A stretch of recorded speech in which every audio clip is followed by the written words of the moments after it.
नमस्कार दोस्तों, 73वीं बीपीएससी की बात जब हम करते हैं तो कई लोगों के मन में आता है कि सर अभी तो 72वीं बीपीएससी का नोटिफिकेशन आया है, इसकी परीक्षा होगी, फिर उसके बाद एग्जाम के बाद प्रीलिम्स के बाद मेंस होगा, मेंस के बाद इंटरव्यू होगा। तो याद कीजिए, जब 70वीं बीपीएससी आया था तब सबने यही सोचा 71वीं आ गया, 71वीं बीपीएससी आया तब सबने यही सोचा 72वीं बीपीएससी आ गया, ऐसी 73वीं आ जाएगा और ऐसी 74वीं आ जाएगा। तो 500 दिन नहीं बचे हैं, सिर्फ 72 हफ्ते बचे हैं। 72 हफ्ते कुछ ज्यादा नंबर नहीं होता, और वो भी मैं तब बोल रहा हूं जब मैं एग्जाम को ऐसा एज्यूम करके चल रहा हूं कि आपकी एग्जाम 30 सितंबर 2027 को होगी। अगर यही एग्जाम को अगर हम एज्यूम करके चले कि एग्जाम जो है अगर मान के चलिए कि जुलाई में हो जाती है तो फिर आपके पास 14 महीने हैं। तो आज के इस वीडियो में हम लोग बात करेंगे कि आखिर क्या अप्रोच हमारा होना चाहिए हमारे अगले बीपीएससी यानी कि हमारे 73वीं बीपीएससी के बारे में। तो 73वीं बीपीएससी के बच्चे जो 73वीं बीपीएससी की तैयारी कर रहे हो, बीपीएससी की तैयारी मतलब बीपीएससी की तैयारी, प्रीलिम्स की तैयारी नहीं, उनको क्या अप्रोच लेके चलना चाहिए और अपनी तैयारी को कैसे करना चाहिए। और अभी से आपके अंदर एक घबराहट होनी चाहिए, जो अभी आप 72nd बीपीएससी के एस्पिरेंट्स के अंदर देखिएगा घबराहट, वही सेम घबराहट आपके अंदर होनी चाहिए। अगर आपके अंदर वो घबराहट नहीं है तो देर हो जाएगा, सीरियसली बता रहे मेरे भाई, देर हो जाएगा। और फिर अब पछताए तो होत क्या, जब चिड़िया चुग गई खेत वाली हाल हो जाएगा। तो याद रखिएगा, इस चीज को इंश्योर कीजिएगा कि आज के इस वीडियो में हम अल्टीमेट ब्लूप्रिंट देखेंगे 73वीं बीपीएससी 2026 के लिए, फ्रॉम फाउंडेशन टू सिलेक्शन, और आपके कंप्लीट अगले 14 महीने का रोड मैप कि आपको कैसे अपने इस अप्रोच को लेकर के चलना है और आपको कैसे अपनी तैयारी करनी है। मेरे पीछे आप इस इमेज को देख सकते हैं कि लक्ष्य बनाम वास्तविकता, दोनों में सबसे पहले मैंने एक डिफरेंशिएट किया है कि हम लोग टारगेट लेते हैं और रियलिटी कुछ और होता है। टारगेट क्या लेना है, अब आप सोचिए कि अगर आपको ढंग से तैयारी करना है तो अच्छे से तैयारी कीजिए। अगर तैयारी और रंगबाजी जो है दोनों एक साथ नहीं हो सकता है, या तो आप रंगबाजी कीजिए, घूमिए फिरिए, ऐशबाजी कीजिए, नहीं तो तैयारी कीजिए एकदम बिंदास। ऐशबाजी जितना मन है उतना कर लीजिए, उसके बाद आ जाइए तैयारी करने, कोई दिक्कत नहीं है। दोनों एक साथ कीजिएगा नहीं हो पाएगा। तो एक्चुअल में आप क्या सोच रहे हैं? क्या आप पंचवर्षीय योजना के हिसाब से सोच रहे हैं? कई बच्चे आपको मिलेंगे 2 साल 4 साल 5 साल 10 साल से लगे हुए तैयारी करने, नहीं हो रहा है, नहीं हो रहा है उनका। तो क्या आप वो सोच रहे हैं? हालांकि इसमें भी कुछ बच्चे हैं जो अच्छे से पढ़ते हैं लेकिन किसी कारण बस नहीं हो पा रहा है, लेकिन मेजॉरिटी बच्चे ये है कि वो सही तरीके से नहीं कर पा रहे। और ऑब्वियस बात है, जो बच्चे फंसे हुए हो देखिए कि कहां आपसे गलती हो रही है। ये उन बच्चों के लिए जो बच्चे फंसे हुए हैं और लगातार असफलता और समय की बर्बादी आपके साथ होती है। तो इस चीज को याद रखना है कि बिना दिशा की तैयारी करना वही पंचवर्षीय योजना वाली बात हो जाती है। अगर आप फोकस तरीके से 12 से 14 महीने तैयारी करते हैं तो कोई माई का लाल रोक नहीं सकता आपको एग्जाम क्लियर करने से। सटीक रणनीति और सही मार्गदर्शन के साथ आप इस एग्जाम को क्लियर करेंगे, वो भी प्रथम प्रयास में। आपका चयन का लक्ष्य आपको होना चाहिए। बीपीएससी लगातार अच्छी रिक्ति दे रहा है। 72वीं में भी आपको 1230 आया था, लेकिन उसको कम कर दिया, गन्ना अधिकार हटा दिया, तो 1100 कुछ सीट आ गया। सफल होना या सिर्फ तैयारी करनी है, निर्णय आज आपको लेना पड़ेगा। तो अगर आप सफल होना चाहते हैं तो कमेंट बॉक्स में लिखिएगा सर हमको सफल होना है, तैयारी नहीं करना है। कब तक तैयारी करते रहेगा? पढ़ना जो है ऑनेस्टली बता रहे बहुत बोरिंग काम है। बहुत बुरा लगता है कि सब रिश्तेदारी पूरा घूम रहा है, फलाना जा रहा है उधर घूमने, टिमकाना जा रहा है उधर घूमने, शाम में चाउमीन खाने जा रहा है, कोई शाम में समोसा खा रहा है, घर में बैठ कर रगड़ रहे हैं। कब तक भाई, कब तक इस जिंदगी को झेलते रहिएगा? तो आज आप निर्णय कीजिए कि आपको सिलेक्शन लेना है कि आपको तैयारी करना है। इस चीज को निर्णय कर लीजिए और झोंक दीजिए अपने आप को। तो परीक्षा के 3 चरण होते हैं, आप सबको पता है। अब जब आपने अगर निर्णय कर लिया है कि सर हमको तैयारी नहीं करना है, हमको जो है सफल होना है, तो आप अब आइए आगे हम बढ़ते हैं। बाकी ऐसे बच्चे जो अभी सोच रहे हैं कि सर हमको तैयारी करना है, वो यहां से वीडियो को स्किप कर सकते हैं, इसके आगे आप मत देखिए। तो ऐसे बच्चे जो सोच लिए हैं कि हमको अब सफल होना है, अब आइए। जिन बच्चों ने सोच लिया हमको सफल होना है, उनको तो इतना पता होगा कि बीपीएससी जो है 3 पैटर्न में, प्रीलिम्स, मेंस और इंटरव्यू, 3 पैटर्न का एग्जाम होता है। प्रीलिम्स जो होता है फिल्टर होता है, छटनी का चरण होता है, इसका मार्क्स जो है आपके मेंस में नहीं जुड़ता है। मेंस जो होता है मेरिट मेकर होता है, 900 नंबर का होता है, इसी का मार्क्स आपके जुड़ता है। इंटरव्यू की बात करते हैं तो फाइनल पॉलिसी की अंतिम परख ओरल 120 मार्क्स का होता है और 900 प्लस 120 यानी कि 1020 मार्क्स के आधार पर आपके रैंक का चयन होता है। तो प्रीलिम्स और मेंस की तैयारी एक साथ होती है। और अलग अलग नहीं होती, यानी कि इंटीग्रेटेड अप्रोच जो है वो मैंडेटरी है, इस चीज को आपको इंश्योर करना है। साथ ही साथ आपको यह भी दिमाग में रखना है कि जो प्रीलिम्स है वो क्या करता है, तो नॉन सीरियस जो कैंडिडेट होते हैं उनको बाहर करने का चरण है, यानी कि एक फिल्टर स्टेज है। अब नॉन सीरियस भी हम इसमें नहीं बोलेंगे, लेकिन हाँ कुछ ऐसे भी बच्चे होते हैं जेन्युइन वाले जो बाहर हो जाते हैं, बट मोस्टली जो होते हैं भीड़ जो है वो बाहर हो जाती है। इसमें कुछ सीरियस बच्चे भी बाहर, ऐसा नहीं कि सब सीरियस वाले मेंस चले जाते हैं, लेकिन कुछ प्रपोर्शन उसका होता है। लेकिन आपको इस चीज को इंश्योर करना है कि जो मेंस होता है इसका ऑब्जेक्टिव फॉर्म होता है, 150 क्वेश्चन होता है। मुख्य उद्देश्य इसका क्या होता है, तो नॉन सीरियस कैंडिडेट को परीक्षा प्रक्रिया से क्या कर देना, तो बाहर कर देना। अब जो ऑप्शन है आपका, एक नया ऑप्शन आ गया ई। तो पहले क्या होता था, 4 एक्टिव ऑप्शन होते थे, और एक क्या होता है ई, यानी कि अनअटेम्प्टेड ऑप्शन। अगर क्वेश्चन को आप अटेम्प्ट नहीं कर रहे हैं, अनअटेम्प्टेड है, तो आपको लिखना है नॉट आंसर, ई ऑप्शन। पांचवा विकल्प नॉट आंसर हर विद्यार्थी को अनिवार्य रूप से भरना होगा यदि वह प्रश्न को छोड़ रहा है, तो एक नया पैटर्न है। तो आपको 5-10 मिनट एक्स्ट्रा लेके चलना होगा, क्योंकि 150 का 150 क्वेश्चन आपको रंगना है। इसके अलावा मुख्य परीक्षा का गणित क्या है, तो मेरिट तय करने वाला क्या है, तो 900 मार्क्स है। GS1 300 नंबर का, इसमें 3 सेगमेंट होता है। पहला सेगमेंट की बात हम करते हैं तो हिस्ट्री आर्ट एंड कल्चर, दूसरा सेगमेंट की बात करते हैं तो करंट अफेयर्स, और तीसरे सेगमेंट की बात जब हम लोग करते हैं तो तीसरा सेगमेंट होता है DI। GS पेपर 2 की बात करते हैं तो इसका पहला सेगमेंट होता है पॉलिटी एंड IR, दूसरा सेगमेंट होता है इसका ज्योग्राफी एंड इकोनॉमिक्स, और तीसरा सेगमेंट होता है साइंस एंड टेक्नोलॉजी। ऐसे में भी 3 सेगमेंट होता है, सेगमेंट 1 और 2 फिलोसफिकल ऐसे, segment number T Bihari proverb. General Hindi qualifying होता है, ऑप्शनल पेपर क्वालिफाइंग होता है। फाइनल रैंक कैलकुलेटर की बात जब हम करते हैं तो 900 मेंस, 120 इंटरव्यू और 1020 मार्क्स के आधार पर आपकी अंतिम रैंक जो है इस पर तय करती है, इस चीज को दिमाग में रखना है। साथ ही साथ करंट अफेयर्स की समय सीमा, यानी कि जो 15 महीने का रूल है, इसको आपको इंश्योर करना है कि आपको कभी भी जो करंट अफेयर्स कोई भी जो एग्जाम है उसके 15 महीने को कवर अप करते हुए चलना है, यानी कि 12 प्लस हम कह सकते हैं 12 प्लस 3, यानी कि 15 महीने का आपको कम से कम करंट अफेयर्स देकर चलना है, जिसमें 12 महीने काफी एग्रेसिवली और 3 महीने थोड़ा सा लाइटली वे में।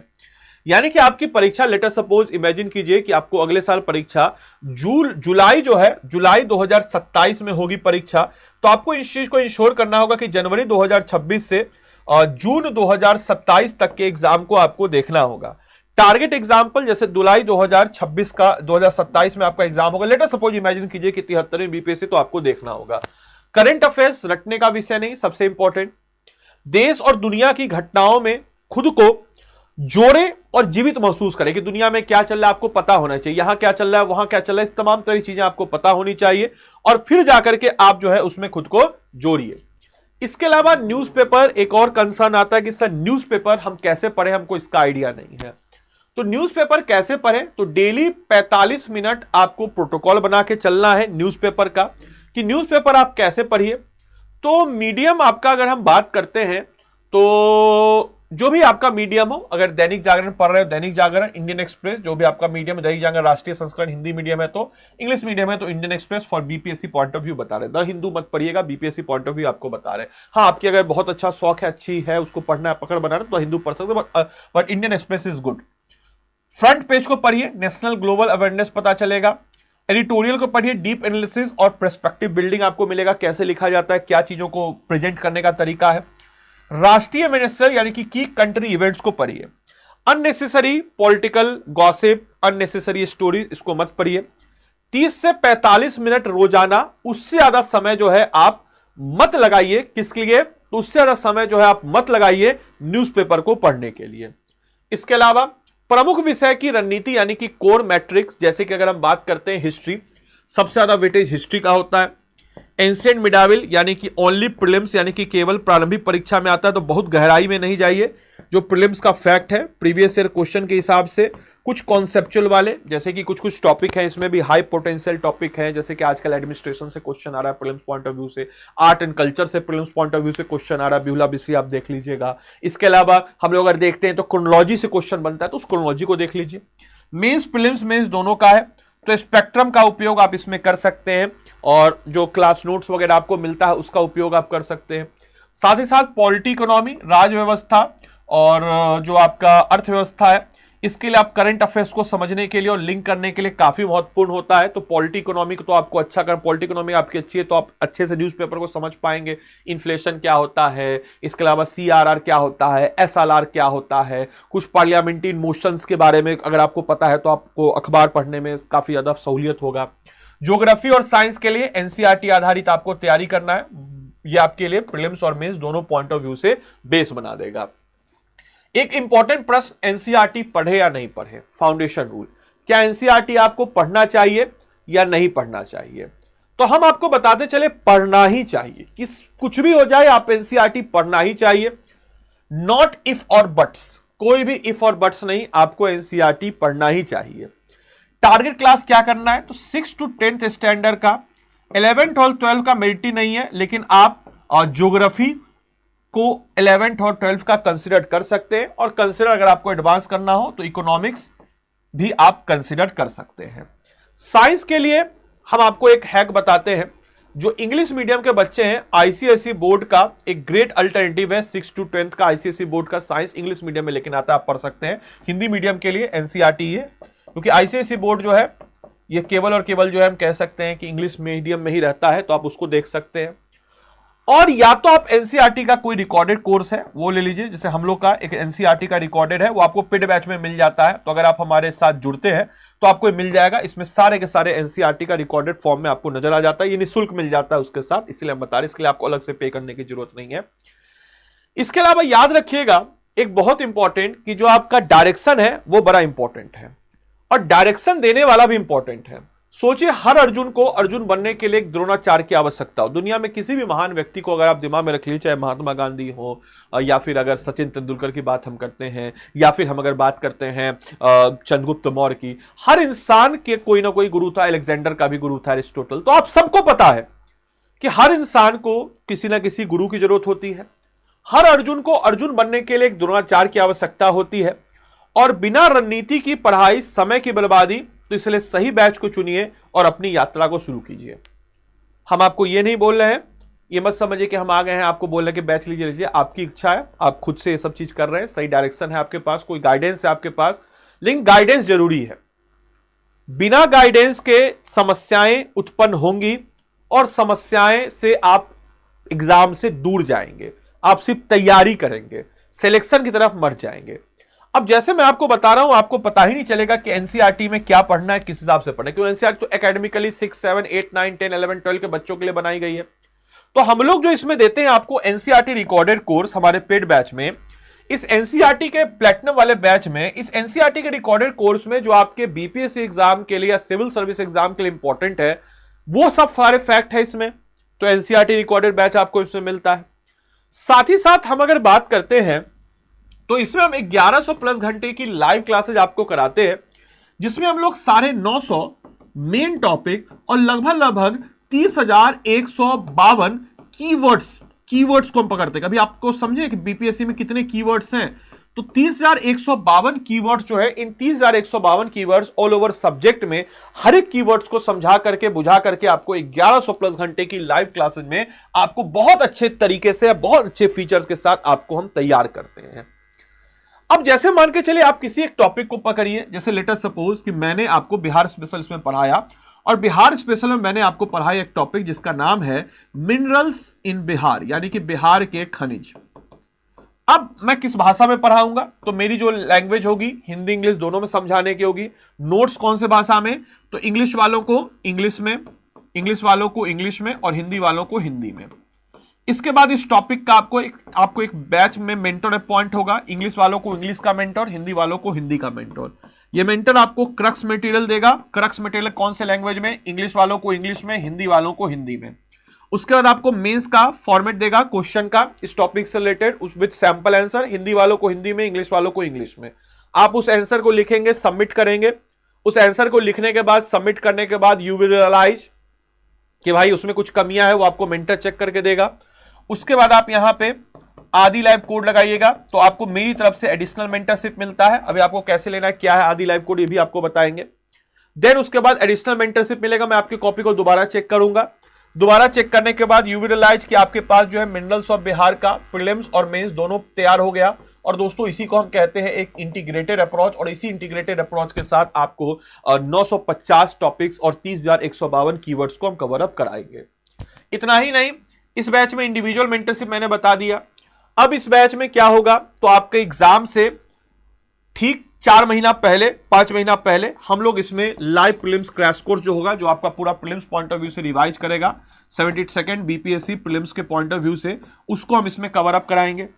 इसके अलावा इस बैच में हम लोग 2 महीना पहले एग्जाम से डेडिकेटेड 2 महीने का एमसीक्यू प्रीलिम्स बैच जो है ये इसमें आपको कराएंगे, ताकि आप जो है अपनी तैयारी को सही और सटीक डायरेक्शन में कर सके। तो एमसीक्यू प्रीलिम्स बैच जो है ये आपको इसमें हम देते हैं, ताकि जो है आप एग्जाम से पहले एक क्विकली रिवाइज उसको कर सके 73वीं बीपीएससी से पहले। ऐसे बच्चे जो 72वीं का एग्जाम दे रहे हैं लेकिन उनको कॉन्फिडेंस नहीं आ रहा, लेकिन 73वीं की तैयारी करना चाहते हैं, वो बच्चे भी जुड़ सकते हैं। आप हमको एक बार व्हाट्सएप कर दीजिएगा, ये मेरा नंबर है, हम आपको जो है 72वीं बीपीएससी का जो प्रीलिम्स का क्रैश कोर्स है 72वीं बीपीएससी का, ये इसमें ऐड करा देंगे, ताकि आपका प्रीलिम्स भी निकल जाए और बाकी आप फाउंडेशन अच्छे। ये मेरा नंबर है 8789847319। आप हमको इस पर व्हाट्सएप कर दीजिएगा, हम टीम से बुलवा करके आपको करवा देंगे, ठीक है। इसके अलावा एग्जाम के तुरंत बाद 4 महीने का डेडिकेटेड आंसर राइटिंग, क्योंकि हमारा आपका साथ जो है सिर्फ प्रीलिम्स तक नहीं, हमारा आपका साथ सिलेक्शन तक है, तो 4 महीने का डेडिकेटेड मेंस बैच। 8 किताबों का सेट आपके घर तक पहुंचता है। 5100 एमसीक्यू प्रैक्टिस इसमें आपको मिल जाता है। ग्रुप मेंटरशिप बाय फैकल्टीज इसमें आपको मिल जाता है। साथ ही साथ मेंस के बाद इंटरव्यू गाइडेंस प्रोग्राम और मंथली करंट अफेयर्स का मैगजीन जो है ये भी आपको मिल जाता है। ये हार्ड कॉपी में आपको मिलेगा किताब आपके घर तक। एक आपका फाउंडेशन का पुराना रिकॉर्डेड भी मिल जाएगा आपको, क्योंकि फाउंडेशन में समय लगता है और उस समय को अच्छे तरीके से कॉम्प्रिहेंसिव तरीके से हम करते हैं। ये मेरा नंबर है, जो बच्चे 72वीं बीपीएससी देना चाह रहे हैं और 72वीं बीपीएससी के साथ साथ 73वीं का कोर तरीके से तैयारी करना चाह रहे हैं, वो हमको इस पर व्हाट्सएप कर दीजिएगा 8789847319, और इसमें जो है आपको 72वीं का भी हम प्रीलिम्स का दिलवा देंगे। याद रखिएगा, आपको इसमें संपूर्ण एनसीईआरटी लेक्चर, यानी कि बैच के छात्रों के लिए एनसीईआरटी का रिकॉर्डेड लेक्चर पूरी तरीके से निःशुल्क होगा। प्रिंटेबल यूनिट वाइज नोट्स होगा, यानी कि हाउस वाइफ और नौकरी पेशा छात्रों के लिए प्रिंटेबल नोट्स, ताकि लिखने का कीमती समय आपका बच जाए और आप उस क्वेश्चन को अच्छे से लिख सकें। 24-48 घंटे का डाउन, यानी कि मान के चलिए कि आपका कोई भी जो आपका डाउट है, इंजन कहने का मतलब कोई भी जो आपका टॉपिक है, कोई डाउट है, डाउट को आप उसमें रिजॉल्व कीजिएगा, उसको हम लोग 24-48 घंटे में रिजॉल्व करेंगे। हालांकि नंबर मैंने आपको दे दिया मेरे मेंटरशिप में। सोचिए, जब आप जुलाई 2027 में अपने पहले प्रयास में परीक्षा देंगे और उसे क्रैक करेंगे तो यह उपलब्धि कितनी बड़ी होगी। तो मूल बातों को ध्यान रखना है, मल्टीपल रिवीजन करना है, आज और अभी से शुरुआत करना है, और 73वीं बीपीएससी के नींव आज से ही आपको रखना है, तब जाके कहीं ना कहीं आप सिलेक्शन के पास जाएंगे। एक और चीज, आप अगर आदि लाइव कोड लगाते हैं तो मेरी तरफ से आपको एडिशनल मेंटरशिप मिलेगा, जिसमें मैं हैंड रिटेन नोट्स वगैरह आपको प्रोवाइड कराता हूं। इस बार के 72वीं BPSC prelims point of view से मेंटरशिप सेशन चल रहा है। इसमें मेंस के भी क्वेश्चन आते हैं समय के साथ, जब जो सीजन होता है। तो मेरा मेंटरशिप है, बहुत सारे बच्चे इसमें जुड़े हुए हैं। तो मेरे भाई, आप अगर इस बैच में इनरोल होते हैं तो आप इस चीज को इंश्योर कीजिएगा कि आप आदि लाइव कोड लगाइए, और आदि लाइव कोड लगा करके मैंने आपको अपना नंबर दिया है, इसमें आप क्या करेंगे, तो 8789847319 आप डायरेक्टली हमको व्हाट्सएप कर दीजिएगा। हम जो है आपको 72वीं के लिए भी प्रीलिम्स जुड़वा देंगे और 73वीं के लिए फाउंडेशन से अच्छे तरीके से तैयारी करवाएंगे। अब एक हम लोग का क्या चल रहा है, तो अभी एक हम लोग का ऑफर प्राइस चल रहा है, तो आप चाहें तो उस बैच में इनरोल कर सकते हैं ऑफर प्राइस में, डिस्काउंटेड प्राइस में। कैसे करना है, तो स्टडी IQ के ऐप या वेबसाइट जो भी आपको जरूरत लगे उसमें आप चले जाएंगे। ऐप या वेबसाइट पे जाने के बाद आप स्टेट PCS पे जाएंगे। स्टेट PCS पे जाने के बाद आप बिहार पे जाएंगे। बिहार पे जैसे ही आप गए, ये देखिए आपका आया बिहार PCS आरंभ वाला बैच। इसमें आप क्या करेंगे, बाय नाउ पे जाएंगे। बाय नाउ पे जाने के बाद यहाँ पे देखिए अभी कितना है, 15,999। लेकिन अगर आप यहाँ पे आदि लाइव कोड लगाते हैं ADILIV, देख लीजिए आदि लाइव जैसे आप कोड लगाएं, फी आपका कितना हो गया, देखिए ADILIVE आदि लाइव कोड लगाएं, जैसे ही फी कितना हो गया, लैंग्वेज चुन लीजिए हिंदी, फीस का हो जाएगा 13,000। याद रखिएगा 13,000 फी हो जाएगा, 13,000 हो जाएगा। नहीं इनकेस हो रहा हो तो हमको आप एक काम कीजिएगा, व्हाट्सएप कर दीजिएगा, फीस का 13,000 अभी डिस्काउंटेड, अभी पता नहीं क्यों नहीं हो रहा, डिस्काउंट प्राइस है आज यार, 15,000 क्यों दिखा रहा है, 16,000 फी अभी दिखा रहा है कोड लगाने पे भी। तो आदि लाइव कोड लगाइएगा, ठीक है, 13,000 फी आपको दिखेगा। इनकेस अगर आपको नहीं दिखे, आप हमको तुरंत व्हाट्सएप कीजिएगा 8789847319 पे, और बढ़िया तरीके से हम आपको टीम से एड ऑन करवा देंगे, और जो भी आपको फैसिलिटी चाहिए इस बैच में चाहिए, जो भी रिक्वायरमेंट हो वो सब आपको फुलफिल हम करा देंगे। तो उम्मीद करते हैं सेशन आपके लिए लाभदायक रहा हो, आपको बहुत कुछ जाने सीखने को मिला हो। तो मिलते हैं अगले सेशन में, तब तक के लिए सारे बच्चों को bye bye, take care, thank you and thanks for watching this session, thank you.